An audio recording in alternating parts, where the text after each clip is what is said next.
आम थले रख चुका। खतीब इब्ने खतीब मेरे इंतहाई मोहसिन मुशफ़िक़ मेहरबान हज़रत अल्लामा सनात अहमद साहब चिश्ती, आप अपने खूबसूरत अफ़कार आलिया का इजहार कर रहे थे।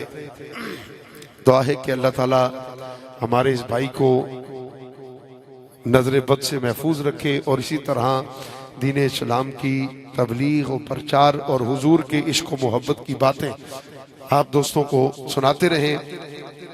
अल्लाह ताला आपको सलामत रखे। मैं थोड़ी सी तवज्जो चाहूंगा आप दोस्तों की। हमारे भाई मलिक नवीद साहब तशरीफ लाए हैं। मलिक साहब माशाल्लाह उत्ते आओ, स्टेज ते आओ, साढ़े कोल आओ। नहीं आप इधर तशरीफ ले आए।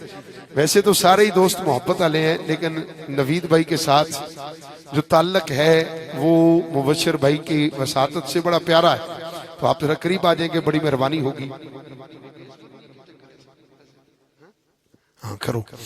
अलमदीना साउंड सिस्टम बड़ी खूबसूरत ड्यूटी सर अंजाम देते हैं। अंजुम भाई, हमारे भाई अहमद बलोच साहब, अल्लाह ताला इनको भी दारैन की सादतें अता फरमाए। सामिन से वकार एक दरखास्त करनी है। चंद लम्हों में इंशाअल्लाह कारी साहब की तिलावत के दौरान बैन अल-अक़वामी शोहरत के हामिल सना खां अलहाज अहमद अली हाकिम साहब आप स्टेज पर तशरीफ ले आएंगे। तो मैं उससे पहले ये दरखास्त पेश करना चाहता हूँ कि आप दोस्त जो थोड़ी थोड़ी खाली जगह है इसको पुर करते हुए आगे आ जाए, थोड़ा आगे आ जाए। अल्लाह ताला आपको सलामत रखे। थोड़ा आगे तशरीफ ले आए।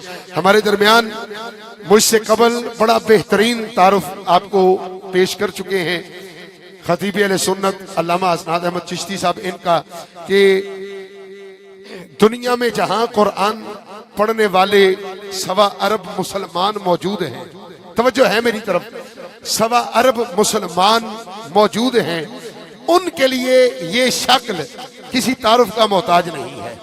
अल्लाह ने बड़ी इज्जतें अता की। क्योंकि अल्लाह के प्यारे नबी पर उतरे हुए सहीफे की तिलावत करते हैं।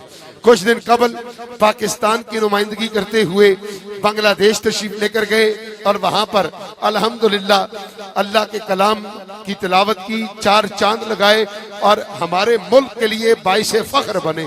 मैं आप दोस्तों के सामने तशरीफ फरमा अजीम कारी कुरान फख्रुल कुर्रा नजमुल कुर्रा उस्ताजुल कुर्रा फजीलतुल शेख जनाबे हजरत कारी मोहम्मद उबैदुर रहमान आजमी साहब आपसे दरखास्त पेश करूंगा।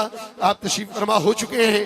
तिलावत कलामे रहमान से हमारी महफिल को ज़ौक़ बनाएंगे। आप दोस्तों से गुजारिश की जब कारी साहब तिलावत फरमाए तो खामोशी और तवज्जो के साथ अल्लाह के कलाम की तिलावत समात करनी है। लेकिन जब दौरान तिलावत कारी साहब वक़फ़ करें, खामोशी इख्तियार करें, तो अपनी ज़बान खोलनी है और सुभान अल्लाह की सदाओं के साथ हौसला अफजाई करनी है। एक मरतबा हाथ बुलंद करके कह दे सुभान अल्लाह। माशाअल्लाह फजीलतुल शेख अजीम कारी कुरान नजमुल कुर्रा उस्ताजुल कुर्रा हजरत जनाबे कारी मोहम्मद उबैदुर रहमान आजमी तिलावत कलाम रहमान की सादत हासिल करते हैं।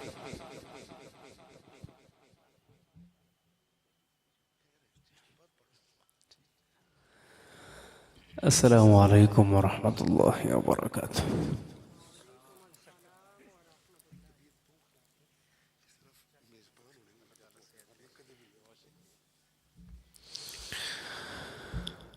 أعوذ بالله من الشيطان الرجيم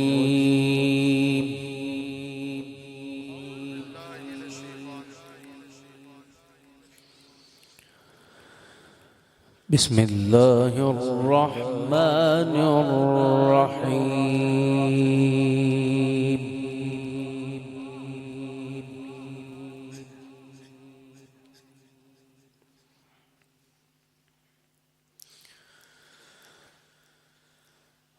ما كان محمد أبا أحد من رجالكم ولكن رسول الله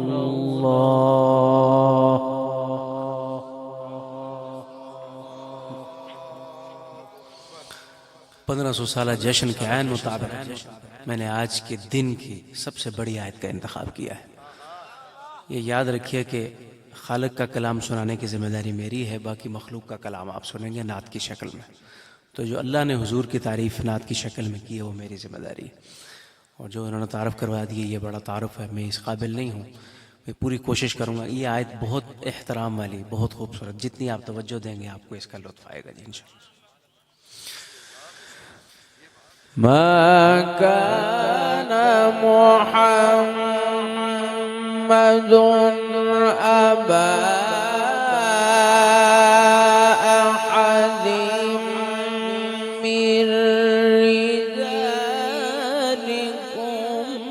वलाकिन रसूलल्लाहि व खातमन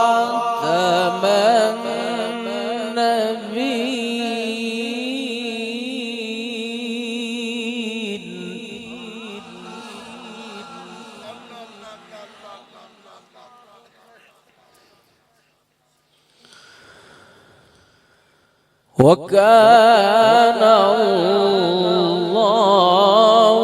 بكل شيء عليما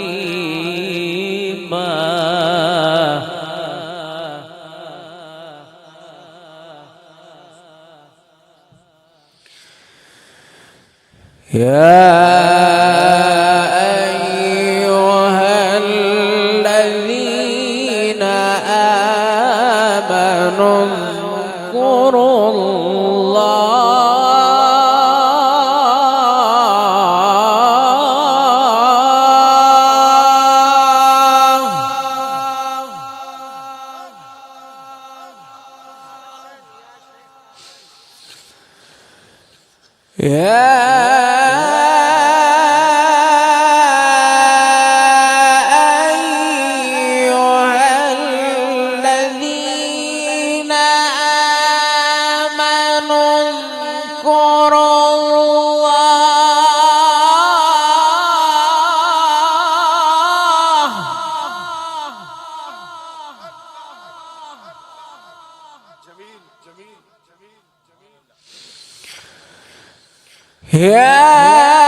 ये आयत के तर्जमे पे आप गौर करेंगे ना, आप बहुत आसान आया था, तो उसके साथ मेरे लहजे को महसूस करें कि मेरे अंदर भी रिक्कत कैफियत। यही कुरान करीम की तिलावत का मकसद क्या है कि अगर तर्जमा नहीं भी आता तो कुरान अपनी जगह खुद दिल में बनाएगा और आपको लुत्फ आएगा। मैं पूरी कोशिश करूंगा कि उस कैफियत और इस एहसास के साथ मैं तिलावत कर सकूं ताकि आपको तिलावत का वो नूर महसूस हो जिसके लिए कुरान करीम आया है।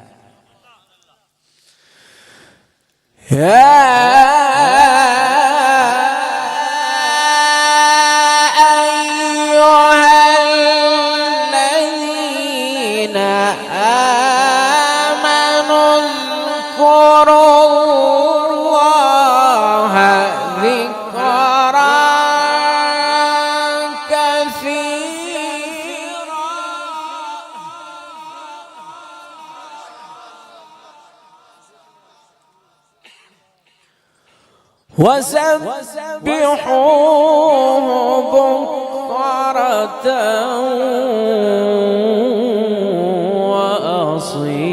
وأصيلا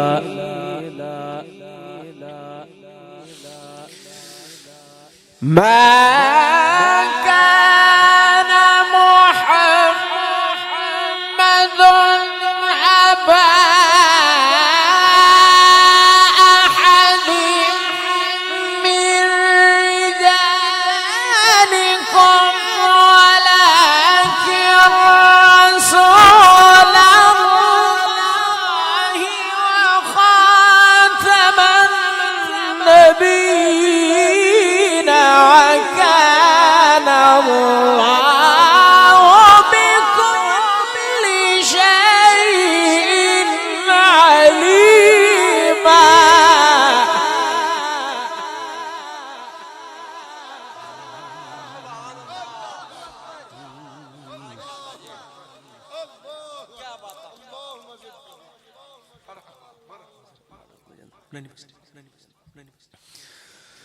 ما كان محمد मैं कि जिसका नाम मोहम्मद ما كان محمد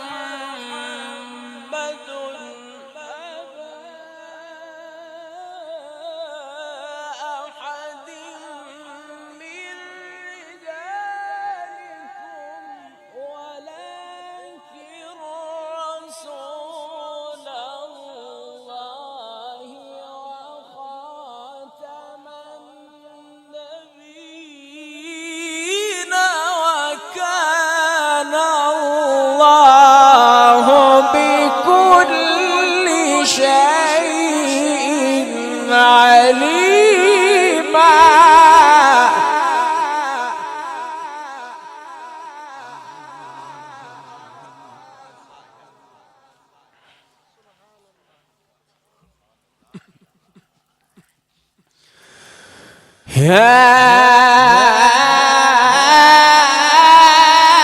أيها الذين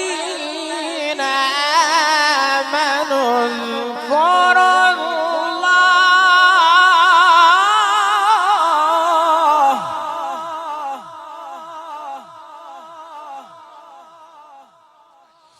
اذكروا الله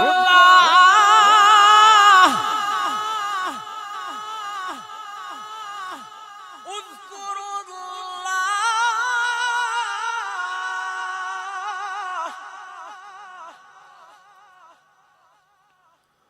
اذكروا الله ذكرا كثيرا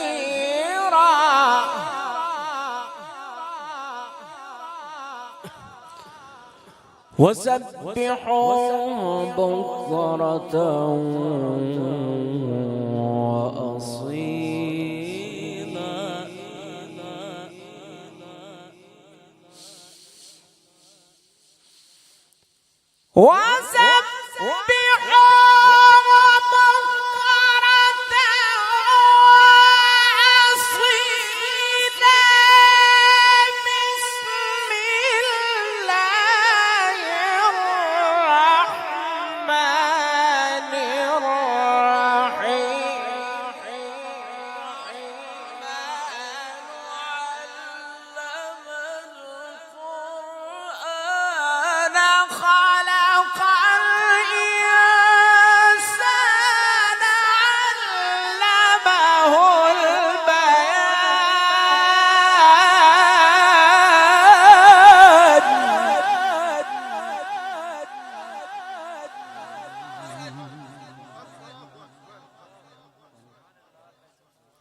मैं बहुत आसान लेकिन पहले मैंने हुजूर की अजमत का जिक्र किया। अब जो हुजूर के जो खालिक है, हम सब के जो खालिक, अल्लाह की अजमत का जिक्र कर रहा हूँ। और फिर उसके बाद मैं आखिर में आपसे गुजारिश करूँगा कि आपके दिल में कोई कुरान करीम की आयत सुनने का जज्बा हो, वो मुझे बताएं। पूरे कुरान करीम से जहाँ से आप कहेंगे मैं आपको तिलावत सुनाऊंगा। एक बात याद, और मैं हर जगह कहता हूँ, और लोग मुझसे फरमाइश करते हैं कि इन्ना फी हाज़ा लबलागुल लिक़ौमिन आबिदीन वमा अरसलनाका इल्ला रहमत। जहाँ जहाँ से आप कुरान सुनना चाहेंगे मैं सुनाऊंगा आपको। अभी मैंने बांग्लादेश का टूर किया, अब ये लोग मुझे ईरान बुला रहे हैं, अब इराक बुला रहे हैं, लेकिन आप तक मैं आज पहुंचा हूं। उसकी क्या वजह है? उसकी वजह है कि हमारे यहाँ नात तो सुनी जाती है, कुरान नहीं सुना जाता है। आपको भी अच्छी तरह आज मेरी किस्मत है कि मेरी अभी इस वक्त हाजिरी है, लेकिन मुमकिन था कि अब तक मैं पढ़ के जा भी चुका होता। आप में से आधे अहबाब अभी आए भी ना होता। तो कोशिश करें जो कुरान करीम अच्छा पढ़ने वाले, चाहे मैं हूं या कोई भी है, उस पर नजर रखें, उससे फैज लें भी, उसको फैज दें भी। मुझसे फैज आपने मुझे क्या फैज दिया? मुझे बुला लिया आपने, मुझे पैसे दे दिए, मैं मुझसे फैज लेना क्या है? मेरा इदारा है, इंस्टीट्यूट है। मैं खुद MSc फिजिक्स हूँ, मैं MPhil फिजिक्स कर रहा हूँ इस वक्त, और मैं खुद पढ़ाता हूँ, कुरान करीम बच्चों को सिखाता हूँ। आप अपने बच्चों को मुझे देंगे, मैं अच्छी जगहों में पढ़ाऊंगा। यहाँ से उठकर कल वो यहाँ बैठेंगे, कल वो नुमाइंदगी करेंगे। और मैं आपको ये मैसेज दे रहा हूँ, मैं बार बार नहीं बोलूँगा, मैं तिलावत कर रहा हूँ, लेकिन मैं ज़रूरी समझता हूँ कि मैं कुछ बातें आपको दरमियान में ज़रूर कहा करूं ताकि आपको पता चले कि कुरान करीम पढ़ने वाले कम हैं, अहले सुन्नत के पास कम है, दूसरे मसाले के पास ज़्यादा है, आपको अंदाज़ा है इस बात का। लेकिन जो हमारे पढ़ने वाले कुरान वो किसी से कम। मेरी अभी 29 साल उम्र है और मेरा तीसरा इंटरनेशनल टूर है। उन लोगों ने मुझे फेसबुक से सुनकर बुलाया, मेरा कोई ताल्लुक नहीं है उनसे, मेरी फेसबुक आईडी से सुनकर बुलाया। तो लिहाजा कुरान अच्छा जो सुनने वाले हैं उनकी सरपरस्ती करें और उनकी सरपरस्ती में अपने बच्चों को दें भी। सदक़ल्लाहुल अज़ीम। आगे तिलावत।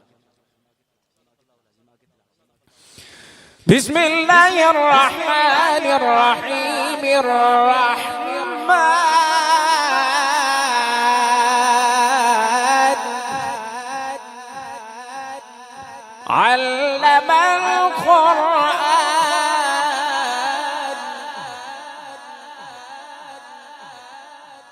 खलक़ल इंसान अल्लमहुल बयान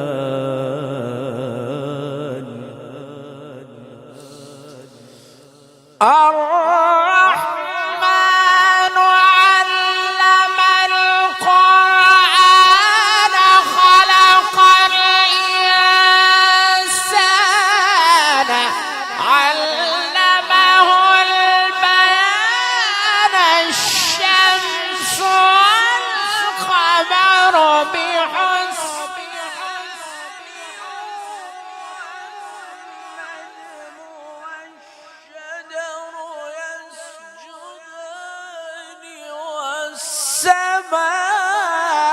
السماء رفعها ووضع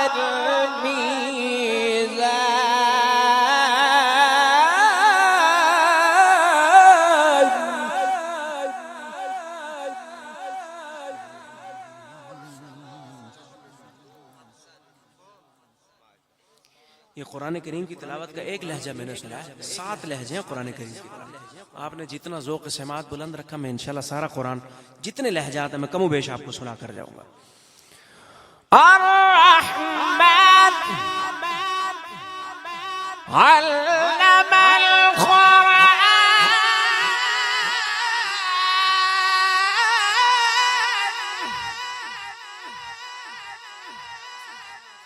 خلق الإنسان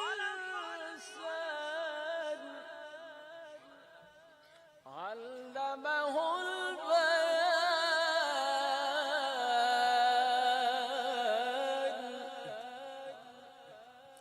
الشمس والقمر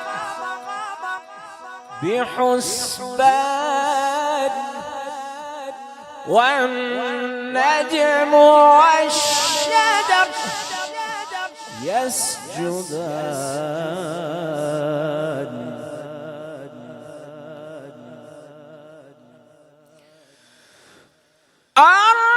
الرحمن علم القرآن خلق الإنسان علمه البيان الشمس والقمر بحسبان والنجم والشجر يسجدان والسماء رفعها ووضع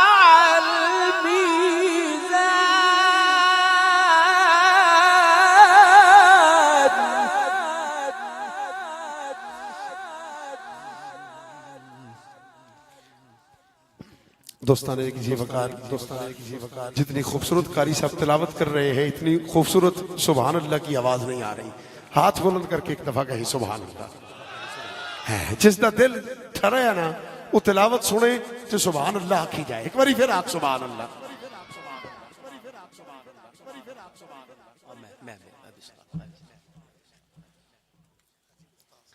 देखिए अभी तिलावत जारी थी तो इनकी फरमाइश आई, उसको मैं बीच में शामिल करता हूँ।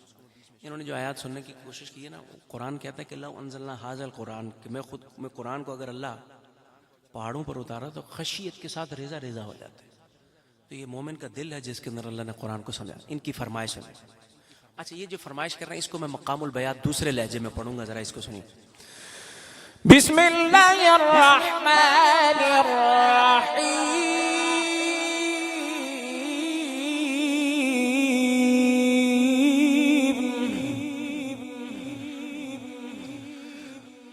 ला यस्तवी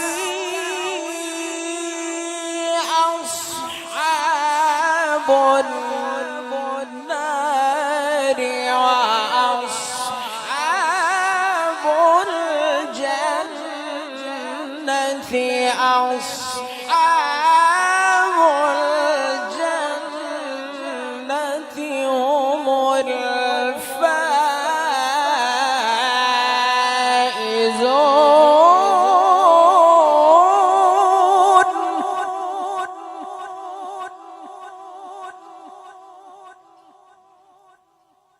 अब आगे अल्लाह क्या कहता है?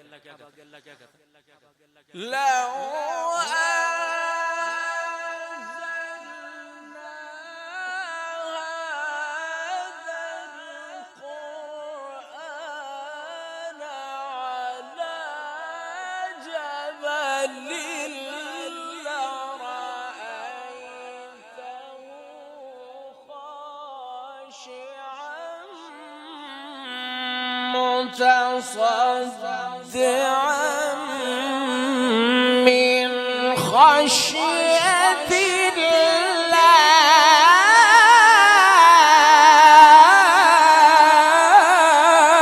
الله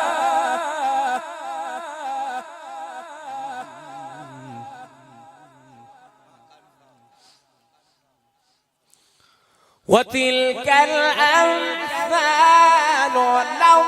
نضربها للناس لعلهم يتفكرون. और कोई सुनना चाहे? सुने कुरान करीम सुने, उसके बाद आपने नात सुननी है, सारी रात सुने, उसके अंदर 20 किस्म के नात खामी मिलेंगे, कारी एक ही है। और मुजव्विद और मुरत्तिल कुरान पढ़ना तरतील के साथ तजवीद का लिहाज करते हुए ये भी बहुत मुश्किल काम है, क्योंकि जब हम सुर लगा रहे होते हैं तो जो तजवीद है वो बिगड़ सकती है, लफ्ज़ लंबा हो सकता है। लेकिन मैं पूरी कोशिश करूंगा कि मैं जो मुझे अल्लाह ताला ने हुस्न सौत दिया है, जो जी जी हाँ, ये कह रहे हैं सूरत दुहा सुने सुने। बिस्मिल्लाहिर्रहमानिर्रहीम वद्दुहा वल्लैलि इज़ा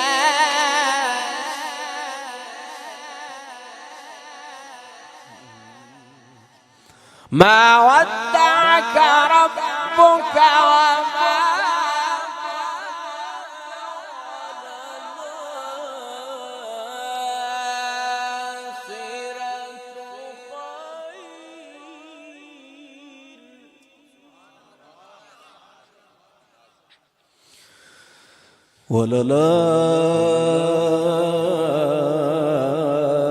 وللآخرة خير لك من الأولى.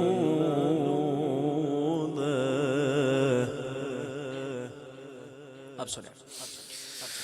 والضحى والليل إذا سجى ما ودعك ربك وما قلى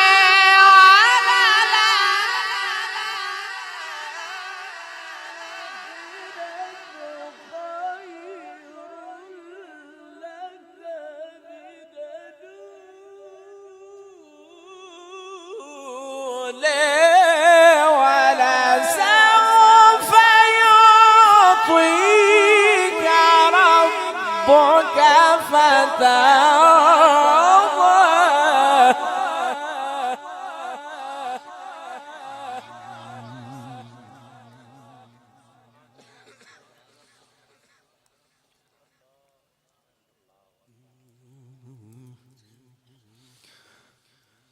जब अल्लाह हुजूर को देने पे आए वो रोक सकता है? कुरान क्या कहता है? ولسوف يعطيك ربك فترضى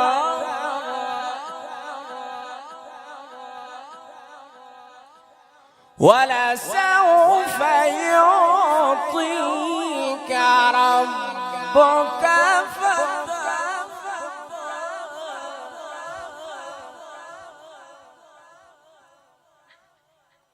इन्हीं आयात को एक दूसरे लहजे में सुना, ये मकामुल बयान। मैं इसको नहावन में सुनाता हूँ, एक तीसरा लहजा, जरा सुनो। بسم الله الرحمن الرحيم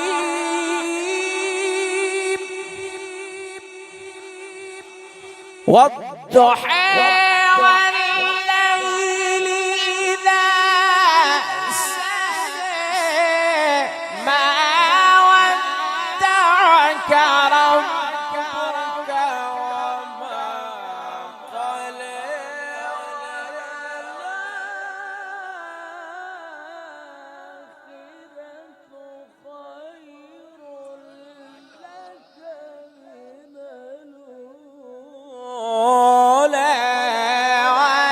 ولسوف يعطيك ربك فترضى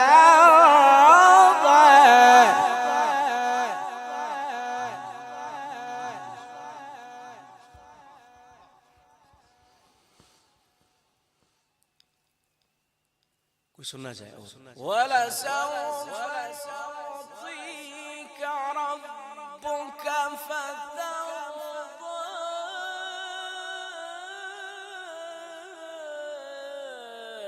ألم يجدك يتيما فآوى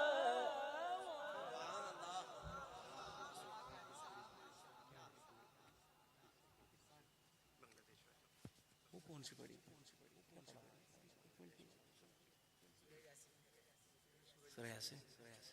सूरह यासीन सुना। بسم الله الرحمن الرحيم सूरह यासीन सुना। आखिरी आयत, वज़रब लना मसलन व नसिया खल्क़ा क़ाल मन युह्यिल इज़ाम व हिय रमीम कुल युह्यिहा अल्लज़ी अनशअ। وضرب لنا مثلا ونسي خلقه قال من يحيي العظام وهي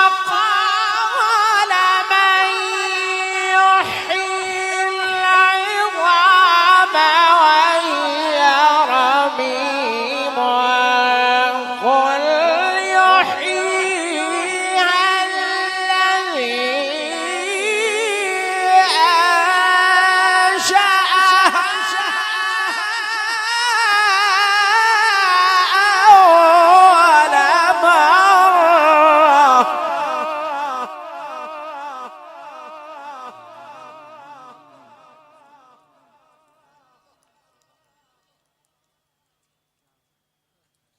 وهو بكل خلق عليم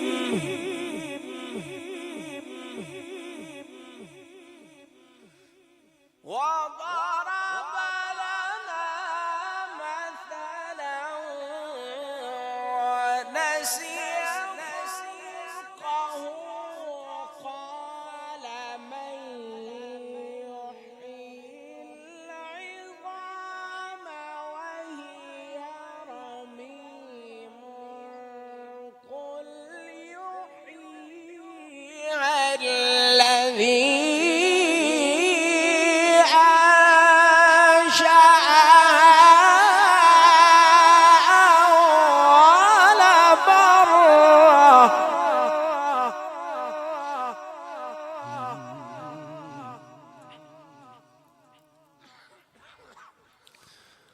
बांग्लादेश वाली फरमाइश मुकम्मल करके फिर मैं अपने हाथ से मुकम्मल करूँगा।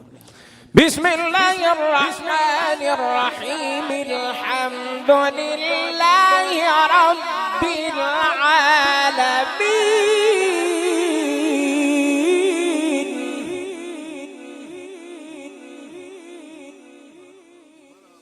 الرحمن الرحيم ملك يوم الدين إياك نعبد ملك يوم الدين إياك نعبد إياك نعبد وإياك نستعين اهدنا الصراط المستقيم صراط الذين أنعمت عليهم غير المغضوب عليهم ولا الضالين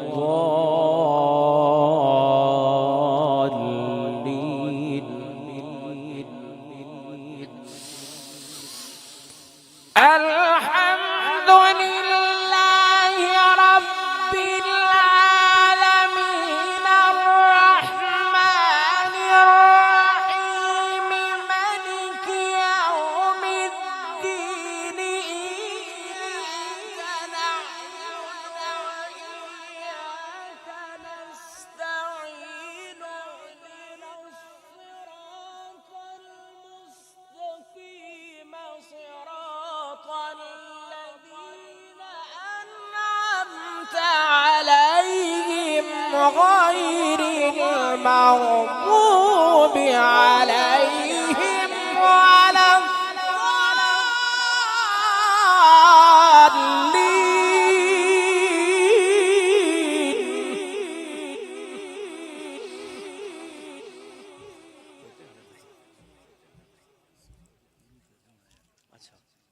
कहते हैं आयत मुकम वो जो हमने लवन ज़िला हाजल कुरान वाली ना आगे बड़ी खूबसूरत आयत है। ये कह रहे हैं टाइम भी है तो चले सुनिए।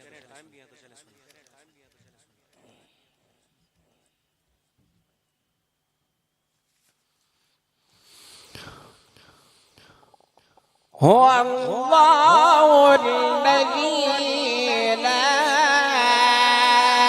إله إلا هو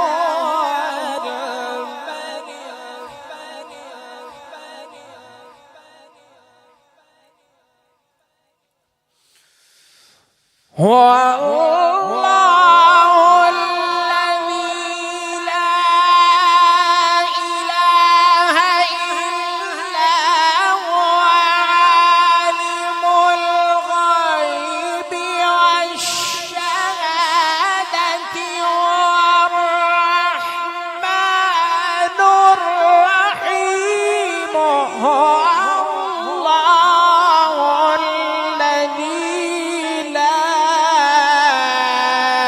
إله إلا هو الملك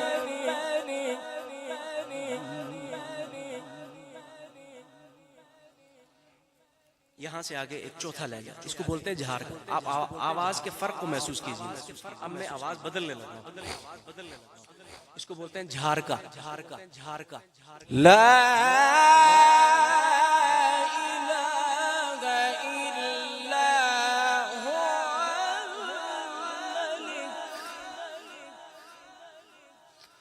الملك القدوس السلام المؤمن المهيمن العزيز الجبار المتكبر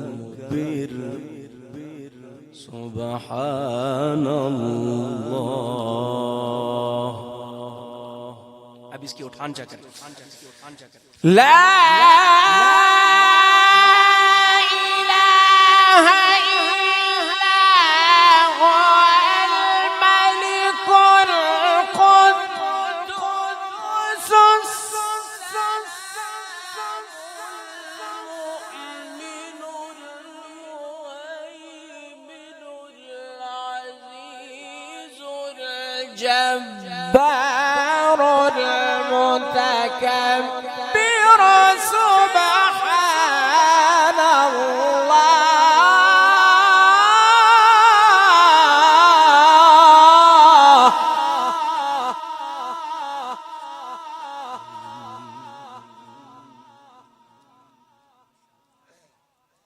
जो मैं लहजा पढ़ने लगा हूँ इसको बोलते हैं हिजाज। इसमें अजान होती है। अल्लाहु अकबर अल्लाहु अकबर। ये अजान इसी लहजे में। सुब्हानल्लाहि अम्मा युश्रिकून।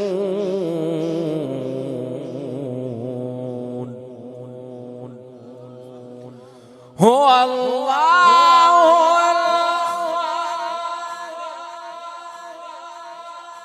तर्जुमे को महसूस करें फिर आयत। हुवा अल्लाहु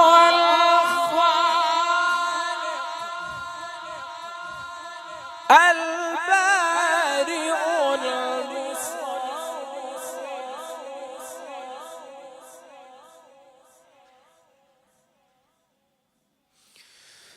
سبحان الله عما يشركون. سبحان الله عما يشركون. هو الخالق البارئ المصور له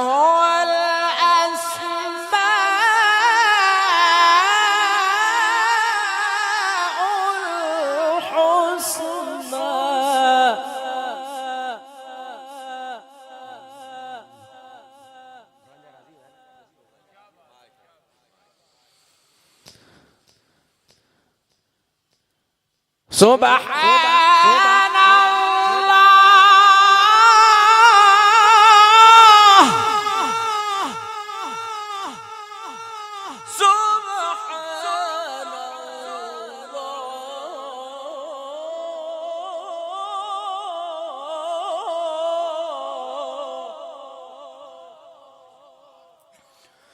سبحان الله سبحان الله عما يشركون.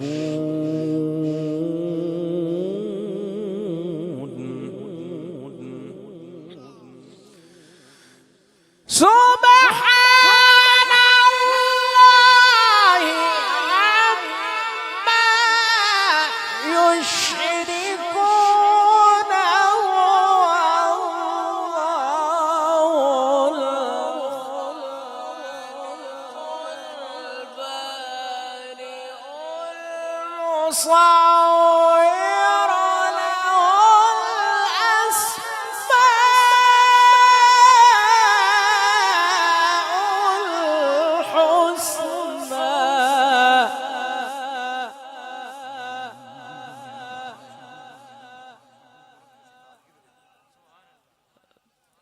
आपने जिस खूबसूरती से सुना है, मुझे 3 महीने हो गए मुसलसल कुरान करीम की तिलावत इंटरनेशनल लोग आपने बहुत उम्दगी से सुना, और जितना मैंने यहाँ पढ़ा, यहाँ मैंने पढ़ा भी इतना कहीं नहीं, ये भी मैं बता रहा हूँ।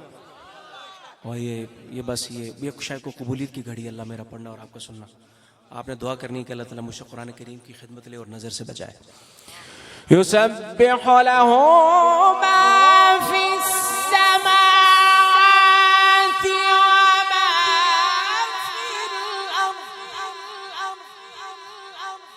फिल अर्द वल अर्द युसब्बिहु लहू मा फिस्समावाति वल अर्द वहुवल अज़ीज़ुल हकीम।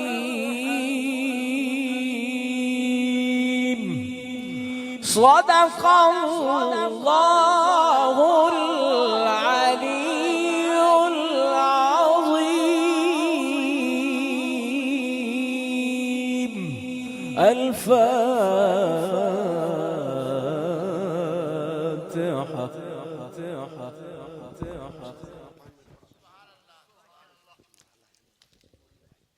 शामिल